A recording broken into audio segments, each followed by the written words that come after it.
Welcome to Rising from the Rubble, the podcast where we share real life stories of people who have faced life-changing events like burnout, redundancy, and depression, and found a way to rise stronger than before. I'm your host, Maria Newman, and as a coach, I help individuals navigate life's toughest transitions. Whilst listening to this podcast, you'll hear inspiring stories and coaching insights that will empower you to reclaim your confidence, redefine your future, and rise from your own rubble. It's now time to sit back, relax, and enjoy listening to our episode.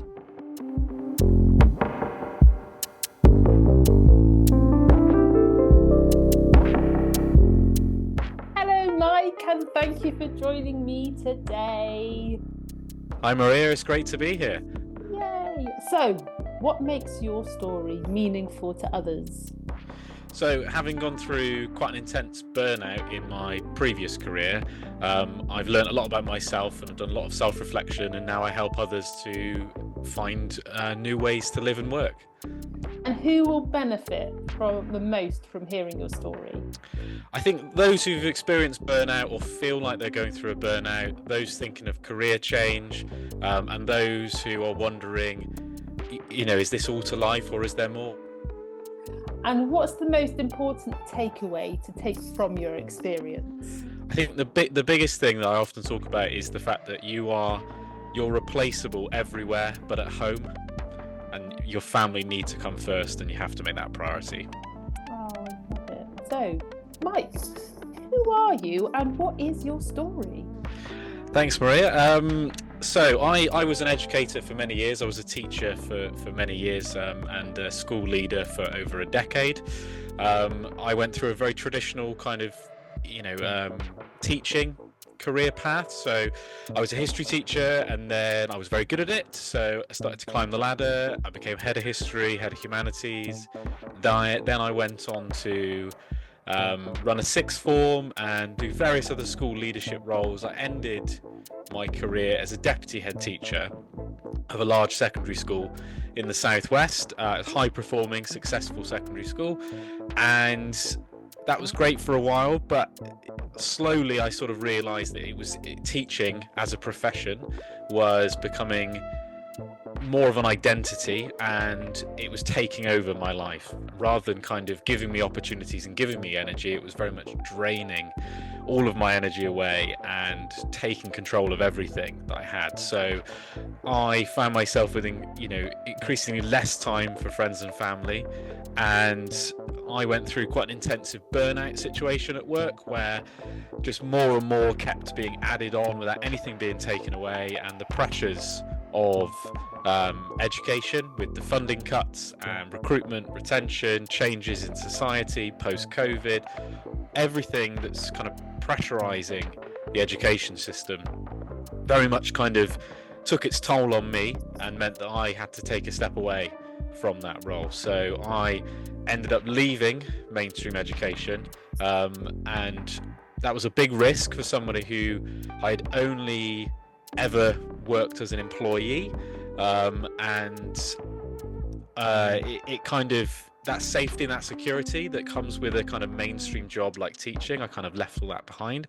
And I was a deputy head teacher, so I was on a good salary, and I walked away from all of that to help others with career change. So now I found a business called Classroom Exit Coach with my wife, and we help teachers, particularly going through career change, to find a new path for them, to give them that confidence, that clarity, and that guidance to either change career or start their own business, or kind of establish some boundaries around their life that help them to make it work for them, whatever that happens to look like. So you've been through quite a lot, really. Let's take it right back to burnout, because we hear about burnout a lot in the press, and especially, media stars and so on saying, "Oh, I've been burnt out, blah, blah, blah." And also within the teaching profession, because I know a number of teachers who are experiencing burnout because of the added pressures. Explain to me what burnout is. How does it feel? What does it look like? It's a great question, and I think it's something that our understanding of it is evolving quite a lot and has been in the last couple of years. So for different people, it will look differently. It might have more physical symptoms, it might have more psychological and emotional symptoms, it might have more kind of character symptoms to it. And for me, it was certainly to do with a change of personality. So I always prided myself and always worked as somebody who was solution focused, positive, have the door open, high performer. I'm there to help you. It's kind of servant leadership role. So I wanted people to come to me and to work together. And I was all about the people and positivity in the workplace. And as this kind of pressures increased over time, I found myself getting more and more reclusive. So I would start to close the door to my office. I started to kind of put do not disturb signs up, even turning the lights off to so that people wouldn't know I was in there. And I just kind of felt myself kind of distancing, and that sort of apathy, that get up and go was sort of coming, disappearing a little bit. So for me, it was a personality shift, and I could tell that I was becoming increasingly snappy at work, increasingly distant, um, disinterested, and that was very difficult for me to kind of work through because I knew that wasn't me. So I knew something was wrong, but I couldn't quite put my finger on it, and I kind of felt stuck and overwhelmed. And my natural response in me, whenever there's stress, is to try and work harder to clear that to-do list. So if I'm stressed, I'll go, right, I need to work really, really hard now to get things off because I'll be able to relax once the to-do list is down. So I am someone who will push through it. And I've learned that actually that's probably one of the worst things you can do. I know that stepping back now, getting that perspective, kind of rebalance, and then coming at it with a fresh kind of set of eyes is really powerful. But at the time, I just kept pushing through and pushing through, and that left me just my identity was completely consumed by teaching. I was working crazy hours. I was getting up at 5 in the morning every day, driving to a different city, working, and I was returning very late in the evening. And at the time, we had just had our daughter, and that for me, I barely saw her awake for the first 6 months of her life. I barely, apart from occasionally on the weekends, and and it pains me to really admit this, but I was a father and a husband in name, but in reality, uh, you know, I can't really say that that was true because the job was everything. The job took everything, and I very much felt like the job was my identity, and then the family was second, and that wasn't what I wanted. And that's kind of how burnout manifested itself for me. Was a kind of a big change in personality, change in character. Um, and I think for a lot of people listening to this, you kind of feel the same to that, in terms of burnout. Just know there absolutely is a way forward. But at the time, you can feel really hopeless. And like me, you might think that it's better just to work through it and things will get better. And I know a lot of teachers, because I work with a lot of teachers who say, next week it'll be easier, next term it'll be easier, next month it'll be easier, next school it'll be easier, next role it'll be easier. And from my experience and the experience of working with hundreds of teachers in the last year, um, it doesn't get easier unless you make fundamental big changes to the way you work and your kind of life balance and your boundaries and your kind of headspace. The job will stay the same, but you can make changes to how you operate. Yeah. I find it really interesting from what you've said. I'm going to pick out two things. Mm. Number one, the thing that resonated with me is that when things are getting tough, rather than going, oh, hang on a second, I just need to take a step back and be able to see everything. It's like, right, okay, then what more can I do to make my life easier? And it's Mm. that putting more and more and more and more on yourself that rather than helping you, means that you put more and more weight on top of you. So I found that really interesting because I have similar characteristics in that sense. And also, where you were talking about the change in your personality, where you would, before you were very open, everybody come and see me, I want to help you. And then when you realized that something wasn't quite right, you then started to put in those boundaries in a Mm, way to protect yourself. And again, it's interesting that we humans, we don't tend to put in boundaries until we're forced to put boundaries in. And we talk a lot in the well-being space about, well, we mm. need to have healthy boundaries in place, and that's not to build a brick wall between ourselves and people. That's just so that we know what is acceptable and we can share that with other people, and then we can all live a more happy life. So I found that really, really interesting. What was the trigger point then where you went, okay, enough is enough. I need to actually do something that's different as opposed to just keep on trying to push through it? Yeah, so for years as a school leader and having, tons, loads of teachers work for me and sort of work with me and colleagues and things, I was always a big advocate. If someone was sick, take the time, rest, but I never took that advice myself. Like a lot of people in leadership roles, they just, they're happy to give the advice and they mean it, but they won't take it themselves because, like I said, people want to work through. For me, it just the little things kept piling up. The pressures and pressures just kept increasing. And in education at the moment, just to kind of give some broad overview of kind of the pressures, you've got 40,000 teachers leaving the profession every single year. It's 110 on average every single day are leaving education.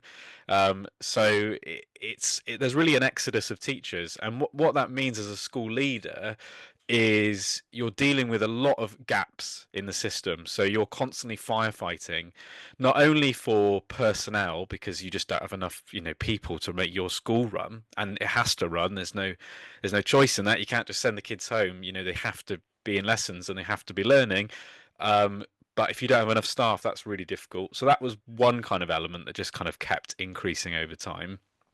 But there's also because the people who are leaving are the high performers. They're the people who go, enough is enough. A lot of them are thinking, teaching's not good enough for me now. It doesn't deserve me. Sort of, I'm going to go and do something where I can earn more money, have more flexibility. Teaching hasn't really caught up with the rest of the working world, in my experience. So you get this kind of vacuum of sort of wisdom and experience in the system as well. So what that meant for people like myself trying to make it work, and other people who, obviously still stay in the system, is that they're fighting like this endless battle where they're trying to do their best, but the challenges just kept increasing. So the gap between expectations and reality is impossible to kind of meet. Um, so for me, that meant that one day, enough was enough. And I kind of, it was really my wife who pushed me. She's always been, incredibly supportive throughout my education career, who said, you need to take some proper time. And it took a lot for me to kind of do this, but I ended up ringing the GP and getting signed off work with work-related stress because I I needed that time. And I remember that phone call. I felt so kind of embarrassed and a bit of shame about it and a stigma around it. But the doctor was so supportive and like, no, no, no, you need this time. This is like, you clearly are not happy. You clearly are not yourself. Um, and I thought the doctor would sign me off for a week, maybe 2 weeks, just kind of, get some headspace, get a bit of balance. But I remember, you know, she said at the end of the phone call, based on everything you've said and how you're feeling, you need to take a good kind of month or two, at very least, just to really kind of clear the air, get some headspace, reflect, take a step back, recalibrate from the stresses that you're going through because I could not detach work from everyday life. It was really constantly playing on my mind. I was constantly thinking about work all the time, all the different challenges in school, everything that was going on. And I was kind of physically there as a dad and physically there as a husband, but mentally, no, not at all. I was not, I was just wasn't present. I just wasn't present. I was rushing through things that now I love, like bath time with my daughter and stuff like that, and putting her to bed. I love that stuff. But at the time, I remember looking back, being really resentful if she, if she wouldn't go to sleep or kind of, just trying to rush through things. I'd be like, I'll just get her to bed and I can get back on the laptop and I can work till 2 a.m. and then I'll go to bed, I'll get a few hours sleep and then I'll drive to work again, and looking back, that's insane. Like that's an insane way to live. Um, yeah, but it felt normal because the system normalized it. And I know there are many, many, many educators out there doing exactly the same thing right now. And it works. Education system works in the UK because so many people are sacrificing their personal lives for the benefit of others.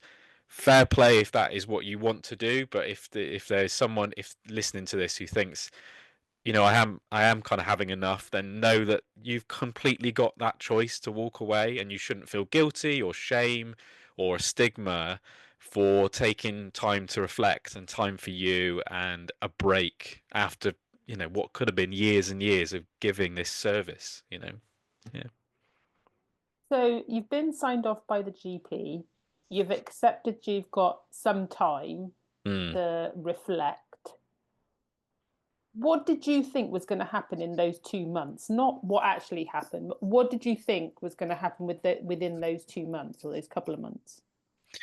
I think yeah, I guess it was a really difficult. I didn't know how to react in those 2 months, to be honest, and I went through such a whirlwind of emotions. There were days where I felt absolute guilt for, not being at work, and I wouldn't leave the house, and I would just kind of hide away as if, like, oh, I can't be seen, you know.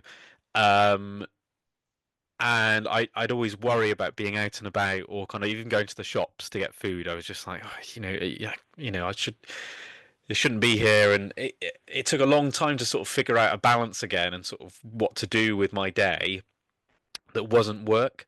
I made a deliberate choice to kind of like basically, not be in contact with anyone apart from the HR team via, school. So I wouldn't contact or be in communication with anyone because it wasn't their business why I was off, and it wasn't good for my boundaries. So I was, really firm on that. Um, and I went through a lot of different emotions about, going back. What would that look like? Maybe if I go back now, I'm in a different headspace. I'll be able to kind of get that balance more, have more of a boundary once I return. Maybe, there's an in between. Maybe it's a phased return. See how it goes. There's always the option to take a step back again if needs be. You know, and yeah, I thought those 2 months would be a time, like the first time ever, of just pausing and reflecting and just kind of going, is this the career path I want? Because coming out of university, I just went straight into teaching and I didn't really give it a second thought, and now so many years later and in this position of great responsibility, I hadn't really ever stopped and reflected on whether this was the right path still. So it was a good time just to pause. Yeah. From what you're saying, and I think you sort of said at the beginning, it sounds like that 2 months, because you'd identified for such a long time as your job, and then all of a sudden, well, you're not going into work anymore, and therefore, who are you and what is your purpose? It sounds like that was the question, the debate that was going on in your head from what you said. What would you Yeah. say? No, I think that's absolutely right, and I still, to some extent, feel that now. Because I think teaching as an identity never leaves you. You're always a teacher. You've always had that impact. You'll always have that history of what you've done, and there's thousands and thousands of students out there that I've taught and helped with their GCSEs and A levels and help that community, and there'll be families and people and teachers and hundreds of people that you've helped. So you've kind of got that identity, and it's very hard to leave that at the door when you've done something with such a big impact. In a career like education, before 9 o'clock in the morning, you might have had 300 conversations, genuine kind of like, hello, how's your morning? Welcome to school. Where's your bag? Can you tuck your shirt in? Da, da, da, da. Genuinely, you would have had so many like, little conversations. Your impact is massive. And that's a really rewarding part of the job. But then that comes with like emotional exhaustion and kind of you have to save something in the tank for you and your family. And it's really difficult to do that. So yeah, wrestling with that identity is huge. And I know because I work with so many teachers leaving the profession that everybody feels the same, that identity piece. You know, who am I without this teacher label? You know, how will friends and family describe me? Because your identity becomes teacher. You know, what would your friends and family say about you? You can almost challenge them to say, describe so and so without using the word teacher. You know, what would they say? And it's really difficult sometimes because it does become your main identity, and then there are other bits around it. But and that's kind of quite sad in some ways, but some people really like that. They like having that impact and they like having that thing. So you can even tell by my answer here that, you know, you're wrestling with all the sort of the ups and downs of that. And that's why it's really difficult when you're in a profession that's called a vocation, you know, and it's often called a calling by a lot of people. Um, it's difficult, really difficult, yeah. So we know, because you're on here telling your story, that actually you turned it around. What decision did you make after you'd taken time out, you'd paused, that has actually led you to be living a life that aligns with what you want to be doing? Yeah, I mean, lots of decisions really, and fear is like the biggest barrier to career change. And knowing that you've got so many opportunities ahead of you, you know, you know, anyone listening to this, you know, your career is just one aspect. And you know, 2 million people a year in Britain change careers, change industries. So if you're thinking that it's like something that, you know, is unachievable, or just, you know, like that can never be me, of course it is. You know, you've got time on your hand, you know, you've got so many transferable skills. You know, it's not just about the qualifications that you've got, but it's the skills you've got, it's your network, it's kind of relying on the people around you who will all support you and cheer you on and want you to do well. Um, and yeah, I think it's you know, in terms of kind of what thoughts and what kind of things led me to that decision, I think it was prioritizing family, you know, making sure that kind of family came first. So I've quite sort of strict rules around now around my work life, where I kind of plan my work life around family life. So I put family life in the diary first and then work. And I'm very lucky in that. And I'm not saying that to kind of boast, I'm saying that to motivate people, because those things, I was certainly someone who never thought I'd be self-employed and never thought that I would have this flexibility. And yet here I am. Here I am doing it. You know, I was like a classic sort of company man, if you like. You know, go to work, wear a suit, da da da da da, all that sort of stuff, and do that for 40 years and then retire. And I never thought I would be here, but because fear was holding me back.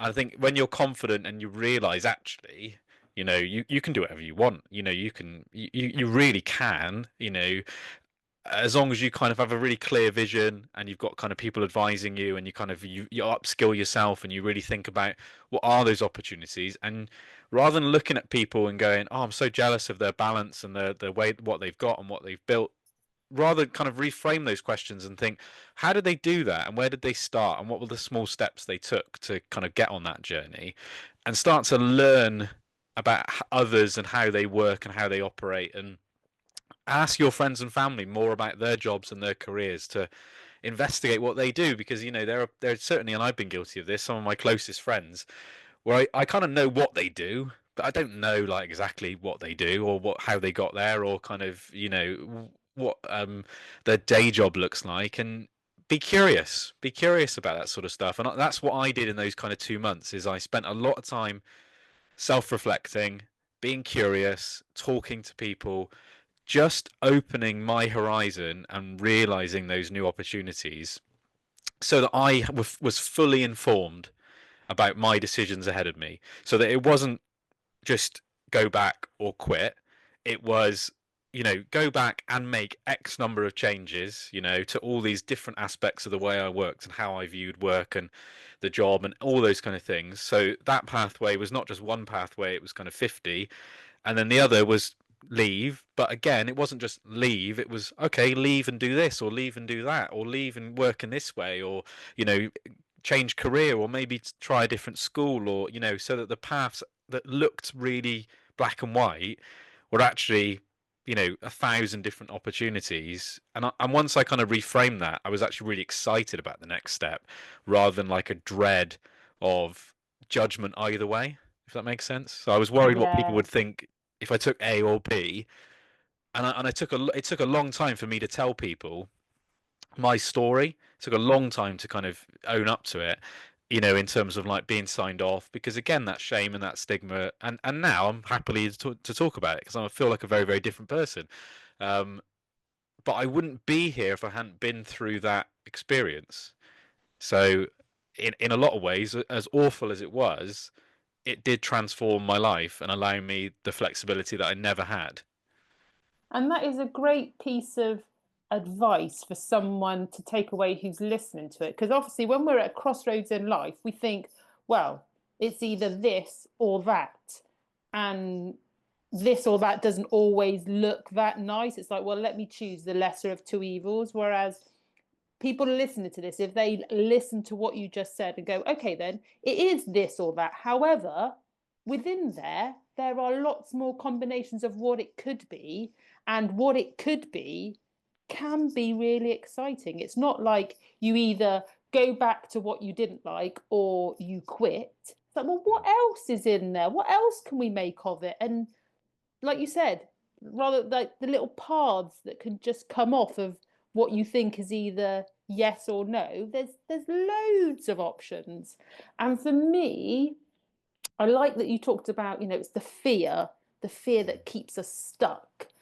It's also the fact that we're in this comfort zone and all that, and we talk about the comfort zone, and it might be uncomfortable being in the comfort zone. It's certain though, we know what we're going to be going through each day. Yes, it's uncomfortable, but actually we accept the uncomfortable because the unknown is not nice. We don't know what's out there. So let's just accept the uncomfortableness of being in our comfort zone, as opposed to, I'm just going to push that boundary and see if that's okay and I can deal with it. So, Mike, people are going to be like on the tenterhooks going, all right, Mike, you went through burnout, you had a couple of months off, you made the decision. What did you do next? Mike, what did you do next? So I took the decision. So my wife and I, we were both kind of at a crossroads in our careers, and hers is a different story. But after the birth of our daughter, we both kind of had a very different mindset towards careers, and we had both kind of had very traditional careers and kind of worked for organizations and been in leadership roles. And after that, we thought, you know what, let's use the skills we've got, the experience we've got, and help other people who've kind of got, to help go through this journey. So, we've done this journey on ourselves, but actually it would have been a lot faster and more efficient, and perhaps we've had more kind of reflection points if someone had kind of prompted us along the way. So we thought, let's take that, and what we decided to do was find Classroom Exit Coach, which is all about helping educators who have been in the sort of same situation that I've been describing. And it's about helping those with burnout, helping those who feel stuck, those who feel lost, those who just want a new challenge. Because one of the things that isn't spoken about in education is it's just very repetitive, very, very repetitive. And I mean that the school year, you're teaching the same lessons over and over again. The amount of times I've taught the Battle of Hastings, I mean, it must be like 150 times. There's only so many ways you can come at it and make it exciting. And it's quite, after a while, it gets quite boring. So there are those people who come as well, just looking for something new, new opportunities. So, that was a big and kind of a sort of scary learning point. Neither of us had ever been self-employed or kind of freelancers before. And, I think we took that leap of faith, and I've never regretted it at all. And I always say to clients, people I'm working with, confidence is really key here. And confidence takes time. Confidence isn't just this magical kind of essence that is going to come one day. It's all about having examples and having guidance and self-reflection and kind of thinking and giving space to allow yourself to think about those possibilities, but also think about the challenges and the barriers. It's not just this kind of blind, like, let's just be really confident and whatever will happen will happen. It's you do have to be realistic and kind of questioning, but that will allow you to see the world in a very, very different lens. And I think that's what I've done, is see the world in a very different lens.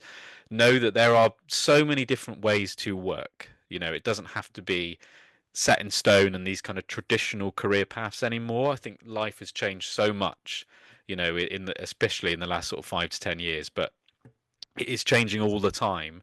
So many developments in the way we can work. I mean, 41% of jobs now in the UK are hybrid jobs.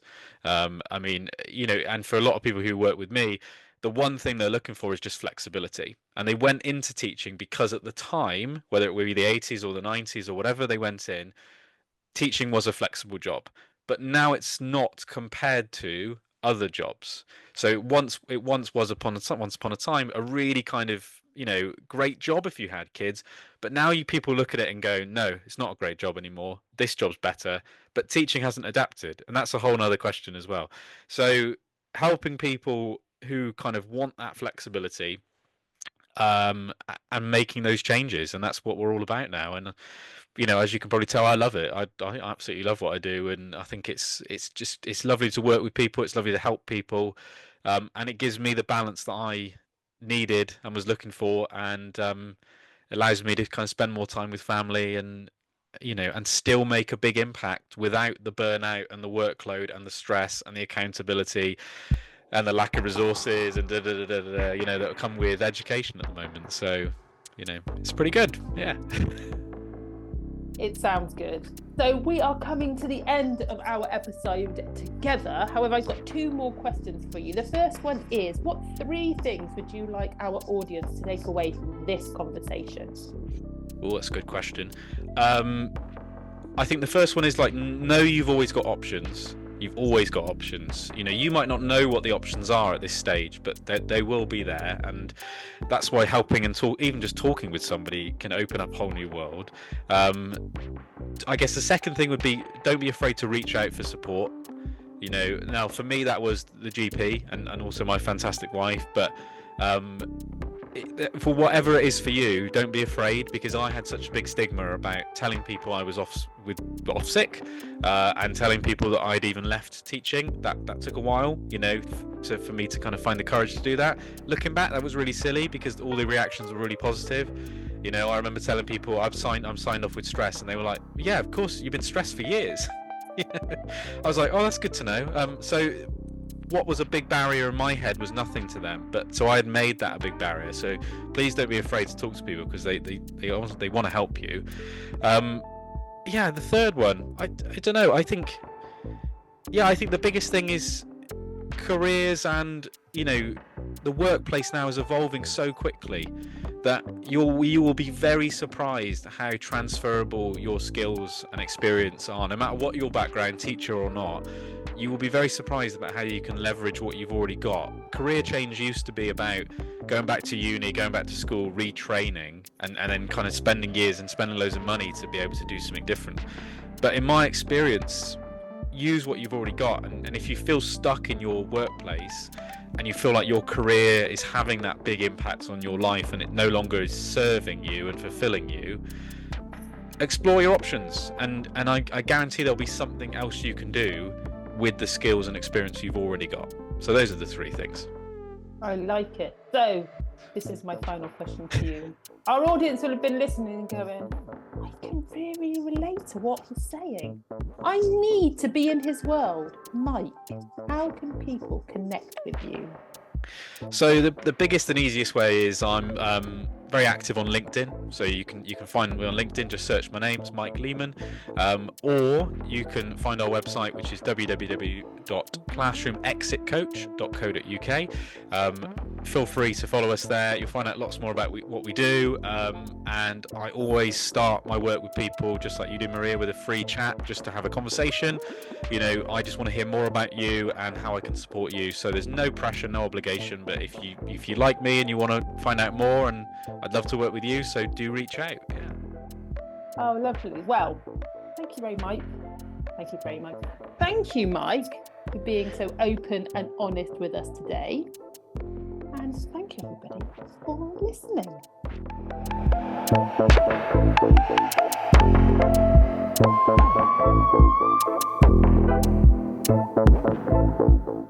Thank you for listening to Rising from the Rubble. If you enjoyed today's episode, be sure to subscribe, leave a review, and share it with someone who needs to hear this. Also, remember to download your free life assessment. Just click the link in the description to get started. Take care, and remember, every setback is an opportunity for growth. I'll see you next time.